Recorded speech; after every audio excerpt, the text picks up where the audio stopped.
Aleluia, aleluia, aleluia.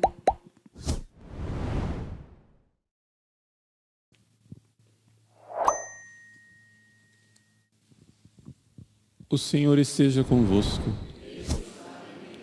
Proclamação do Evangelho de Jesus Cristo segundo Mateus.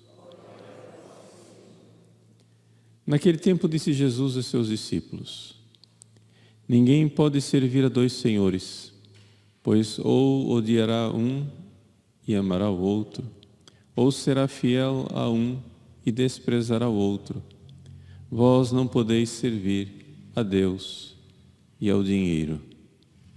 Por isso eu vos digo, não vos preocupeis com a vossa vida, com o que haveis de comer ou beber, nem com o vosso corpo, com o que haveis de vestir. Afinal, a vida não vale mais do que o alimento e o corpo mais do que a roupa? Olhai os pássaros do céu. Eles não semeiam, não colhem, nem ajuntam em armazéns. No entanto, vosso Pai que está nos céus os alimenta. Vós não valeis mais do que os pássaros? Quem de vós pode prolongar a duração da própria vida só pelo fato de se preocupar com isso? E por que ficais preocupados com a roupa? Olhai como crescem os lírios do campo. Eles não trabalham nem fiam. Porém eu vos digo, nem o rei Salomão em toda a sua glória jamais se vestiu como um deles. Ora, se Deus veste assim a erva do campo, que hoje existe e amanhã é queimada no forno, não fará Ele muito mais por vós, gente de pouca fé? Portanto, não vos preocupeis, dizendo, o que vamos fazer, o que vamos comer, o que vamos beber, como vamos nos vestir? Os pagãos é que se preocupam, é que procuram essas coisas. Vosso Pai que está nos céus sabe que precisais de tudo isso. Pelo contrário, buscai em primeiro lugar o reino de Deus e a sua justiça, e todas essas coisas vos serão dadas por acréscimo. Portanto, não vos preocupeis com o dia de amanhã, pois o dia de amanhã terá suas preocupações. Para cada dia bastam os seus próprios problemas. Palavra da salvação.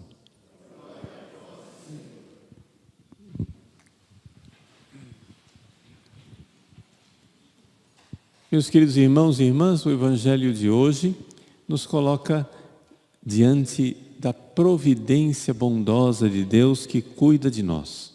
Poderíamos dizer, de certa forma, que o centro do Evangelho de hoje está nessa frase: Vosso Pai que está nos céus sabe que precisais de tudo isso. Deus sabe, Deus cuida de nós. Essa é a realidade da providência. O Evangelho de hoje, portanto, é uma cura para os ansiosos. Nós vimos ontem que os bens materiais são caducos. Eles passam, não é? E não podemos colocar ali a nossa felicidade. Tudo isso, Jesus estava preparando aquilo que Ele diz hoje. Não podeis servir a Deus e ao dinheiro. Vejam só. Vamos primeiro entender a frase. Não podeis servir é fraco. Doulos, em grego, é escravo. Então não é simplesmente servir como o garçom que serve à mesa. Não. Não podeis ser escravos serviçais de Deus e do dinheiro. E isso daqui já é um golpe na nossa soberba. Nós achamos que somos muito livres. Nós achamos que não podemos e não devemos servir a ninguém, que nós não pertencemos a ninguém. Engano. Você somente tem que decidir a quem você quer servir. É aquela pergunta que Josué fez na Assembleia de Siquém. A quem quereis servir? eu e minha casa serviremos ao Senhor. Ele perguntou isso e não é simplesmente servir como garçom. É: de quem quereis ser escravos?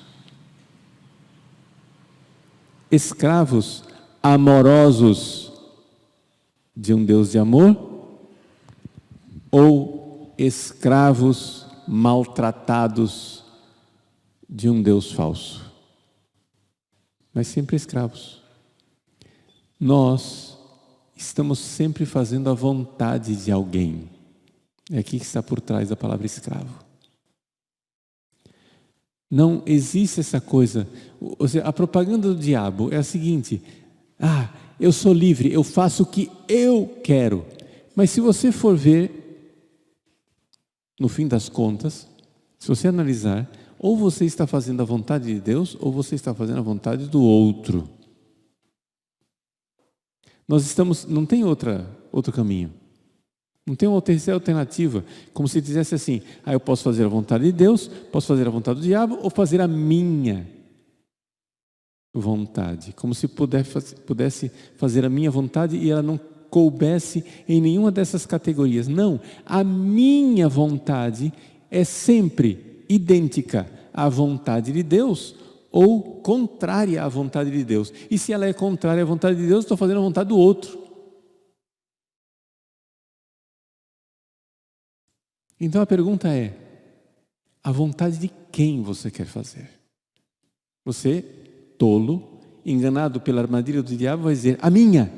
Mas não, você está sempre fazendo a vontade de um outro. É a de Deus? Ou é daquele que escraviza e destrói? Essa é a pergunta que nós temos que fazer.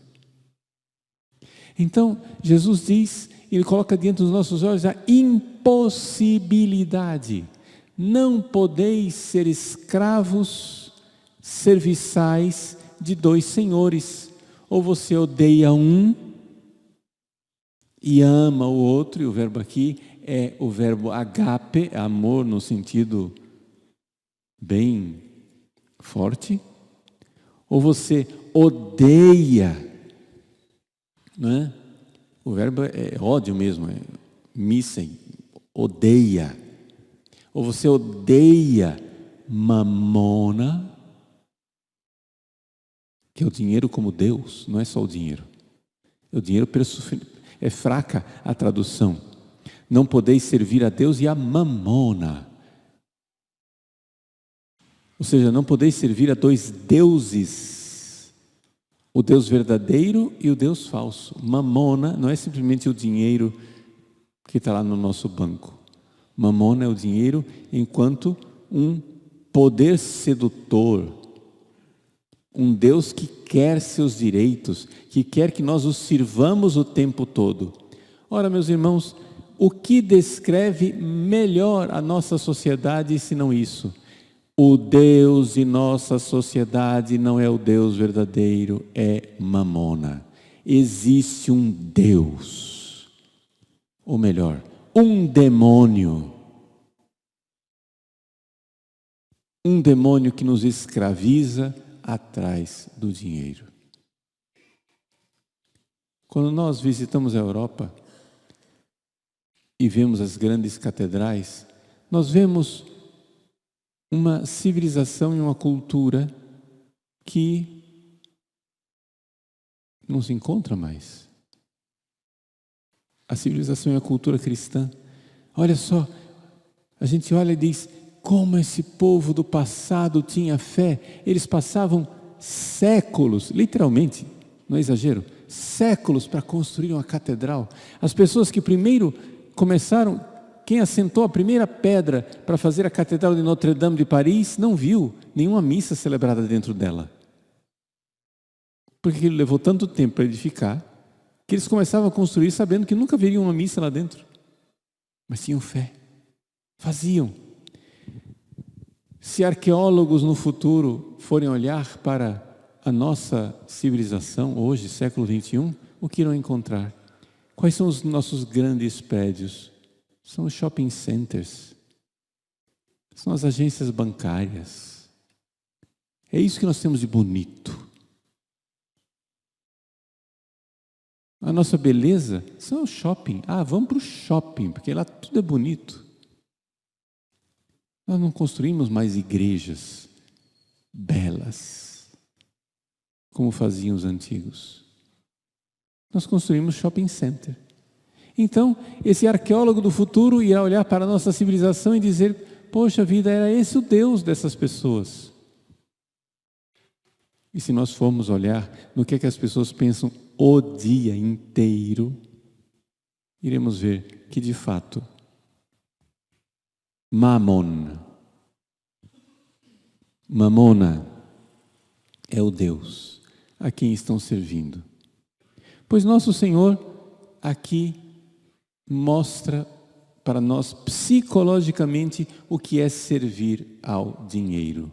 É preocupação, é ansiedade. Nós não temos uma sociedade de pessoas calmas, serenas, abandonadas.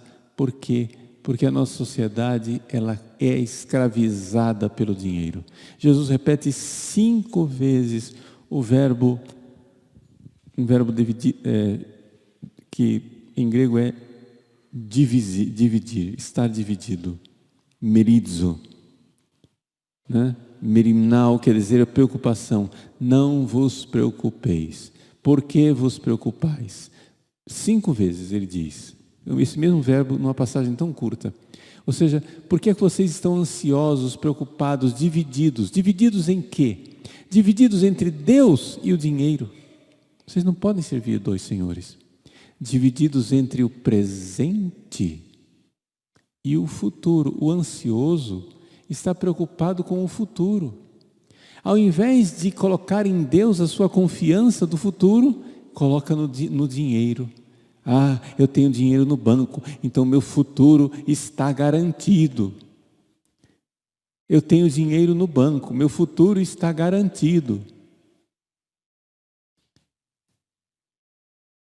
Mas Jesus mostra quem é que pode nos garantir o futuro. O vosso Pai sabe dessas coisas. Então, para resolver, Jesus nos dá então um remédio. Qual é o remédio que nos é oferecido por nosso Senhor? É o que nós poderíamos chamar com o dom da ciência. O que é o dom da ciência? Os 7 dons do Espírito Santo, né? Estão lembrados dos 7 dons do Espírito Santo? Pois bem, São Francisco, lembra o santo da pobreza? Ele é conhecido como o santo da pobreza e o santo da natureza. O que é que ele tinha de especial? O grande dom da ciência. O que é o dom da ciência? O dom da ciência é você olhar para as criaturas e ver o que elas são de verdade, com um olhar divino, com o olhar de Deus. Então Jesus diz assim: vocês querem curar dessa ansiedade? Vamos lá. Ele diz: olhai os pássaros do céu. Versículo 26. Esse olhai está traduzido fraco. Olhai atentamente, contemplai atentamente, observe com muita atenção. Olhe atentamente os pássaros do céu. Contempla. Não é simplesmente, tem um passarinho ali. Olhei, pronto, não é isso. Mas, que coisa. Deus cuida do pássaro.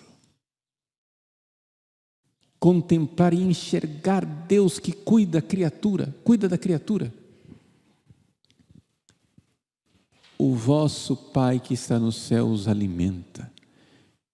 Vós não valeis mais do que os pássaros. Então, contemplar a criatura e contemplar a nós mesmos, olhar para tudo isso com o olhar de Deus. Deus olha, Deus cuida da sua pobre criatura. O passarinho morre, mas eu tenho mais valor do que um passarinho, porque eu sou eterno, eu tenho alma, E se Deus cuida assim o passarinho, que agora está aí, daqui a pouco já morreu, como Ele não vai cuidar de mim? Vejam, quando São Francisco olha para as criaturas, ele vê isso. E por isso, São Francisco tem aquilo que é próprio do dom da ciência, não somente ver as criaturas como elas são no olhar de Deus, com a providência de Deus, mas enxergar também uma certa tristeza virtuosa com tudo o que é criado. O que é isso, padre? Tristeza virtuosa.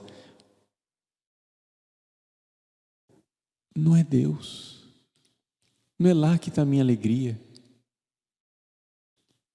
Por isso, São Francisco, ao mesmo tempo que é o santo da contemplação do dom da ciência de Deus na natureza, é também o santo da pobreza, porque ele não se apega à criatura, ele enxerga, com o dom da ciência, ele enxerga claramente que os recursos criados, as coisas criadas são instrumentos para servir a Deus.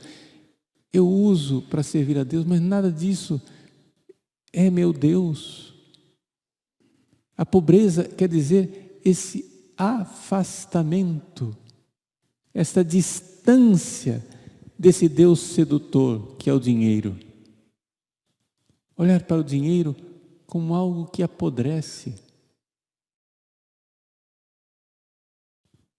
Como São Francisco Borja, que depois se tornou jesuíta, ele era um nobre da corte espanhola, casado. Ele servia a rainha. A rainha era belíssima. Ele e a esposa dele eram queridos da rainha. E então ele servia essa rainha com todo zelo. Quando a rainha morreu e ele foi encarregado, como íntimo da rainha, a levar seu corpo até Granada, naquele calor da Espanha, quando finalmente chegou a Granada e foram abrir o caixão para reconhecer o corpo da rainha, ele viu, todo mundo se afastou porque estava pura carniça, desfigurado, apodrecido. Todo mundo foi embora, saiu correndo, ele ficou lá diante do caixão, olhando aquela bela rainha que ele serviu. E ele então disse: nunca mais servirei a um Senhor que me morra.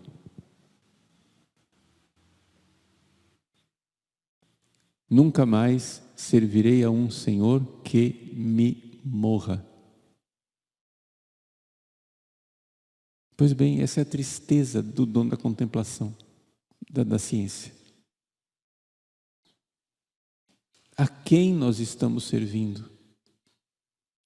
E então nosso Senhor diz também, né, que nós não podemos prolongar a nossa vida por um côvado. Um côvado é a medida de um braço, uma braça, né? Não podemos aumentar a nossa vida. Então, por que ficais preocupados com a roupa? Olhai como crescem os lírios do campo. A palavra que está aqui no grego original não é olhai, é aprendei intensamente, seja discípulo, aprenda. Aprenda intensamente, novamente com intensidade. Olha lá a erva do campo, o lírio. Aprende. Choveu essa noite, graças a Deus. A natureza acorda risonha, a passarada bravia, fazendo festa. A grama que estava secando está um pouco melhor. Tudo isso é belo, mas aprendam, olha para esse espetáculo e veja, a grama estava morrendo, Deus providenciou chuva. Se Deus está cuidando da grama, por que Ele não cuida de você?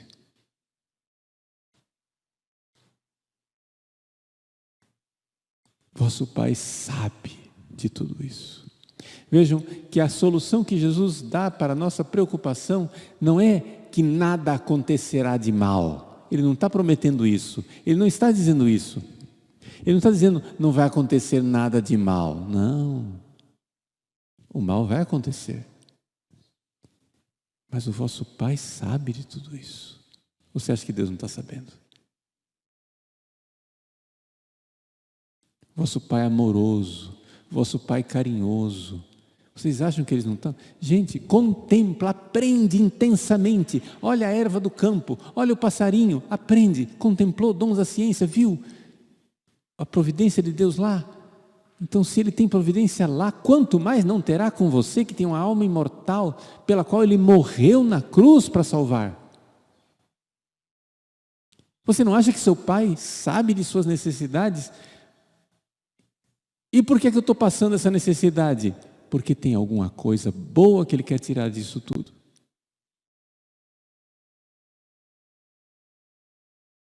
Ele está tirando algo disso tudo.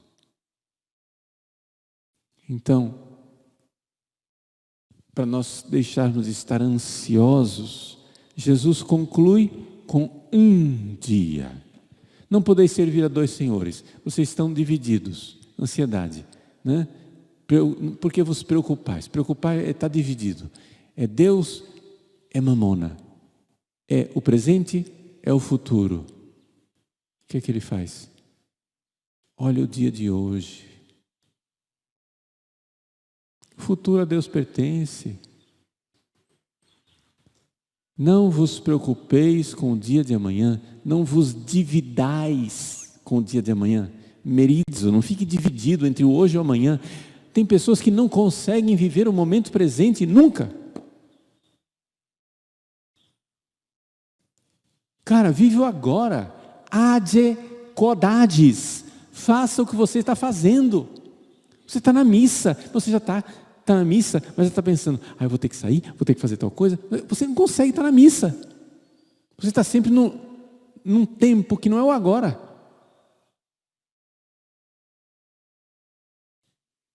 Está na missa, mas eu já estou em outro lugar. Eu já estou no próximo momento, quer dizer, eu não vivo o agora. Eu tenho aqui, olha aí, ó, um copo d'água. Faz o que você está fazendo, ó, beber um copo d'água.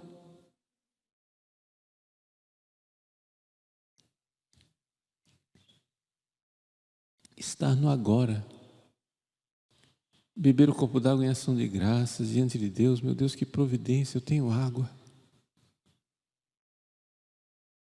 Que gratidão. Enxergar Deus nas pequenas coisas. Enxergar a providência de Deus, a bondade de Deus. Num gole de água que alivia minha garganta. Viver agora.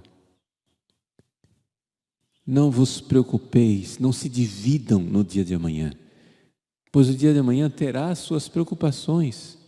Para cada dia basta seus próprios problemas, está traduzido o original, caquia. A cada dia basta o seu mal. Sim, porque cada dia tem um mal. Não se preocupe não. Quando você faz o sinal da cruz, todos os dias, quando você acorda, você está recebendo a cruz daquele dia. Hoje vai ter cruz, tá? Não tem feriado, dia santo, nada disso. Todo dia tem cruz. Porque todo dia nós somos chamados a amar, a confiar. Mas nós queremos ser os donos da nossa vida, nós queremos fazer a nossa justiça. Eu quero fazer, eu resolver. Não, vejam, não quer dizer que você tem que ficar de braços cruzados. Não é isso. O pássaro, né, diz Jesus, faz coisas também. Nós temos que fazer coisas, mas sabendo que nós estamos nos braços de Deus. Vosso Pai que está nos céus sabe.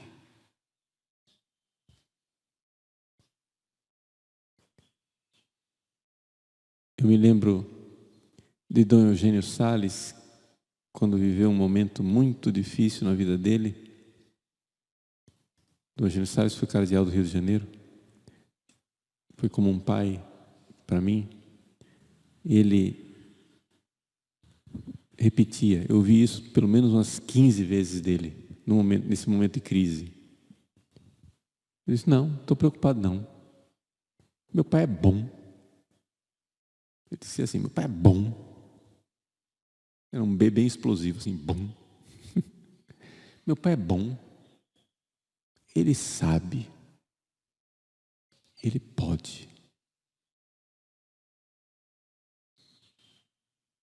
A primeira coisa é o bom. Se meu pai sabe o que eu estou passando, se meu pai pode me tirar do que eu estou vivendo, por que ele não tira? Porque ele é bom. Bondade, pura bondade. Eu que não enxergo, eu que não sei. Meu pai é bom. Então o evangelho de hoje é muito rico, daria para fazer um retiro inteiro com ele, né? Daria para nós ficarmos aqui ruminando cada pequeno versículo, cada pequena palavra, mas vamos resumir tudo que foi dito. Você está sempre fazendo a vontade de um outro, ou é Deus de bondade a quem você, como escravo de amor, faz a vontade dele e você vai ser feliz? Ou você está servindo e fazendo a vontade de um outro Deus, que é o Deus desse século, Mamona? Vamos quebrar esse ídolo. Não vamos servir a Deus e ao dinheiro. Quebra, joga isso no chão. Como nós podemos quebrar esse ídolo? Porque esse ídolo nos deixa inquietos, nos deixa preocupados, agitados, ansiosos. Como que resolve isso? Dom da ciência, contempla as aves, aprende com o lírio. Deus cuida assim, coisinhas tão frágeis e passageiras, como não irá cuidar de você? Você vale muito mais. Você vale muito mais, o amor do Pai cuida de você. Cuida. Então se joga nos braços dele. Os pagãos é que buscam essas coisas. Vós buscai o reino de Deus. Ou seja, buscai fazer a vontade de Deus, que Ele reine no meu coração. Que eu não sirva a mamona, que eu sirva a Ele, o reino de Deus, que Ele está reinando, a vontade dEle está reinando no meu coração. E a sua justiça, ou seja, a vontade de Deus. Procurem que Deus reine e façam a vontade dEle. E tudo mais virá por acréscimo. Procura primeiro fazer a vontade dEle. A cada dia basta o seu mal.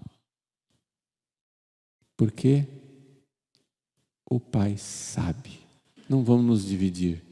Vamos nos entregar totalmente a Ele.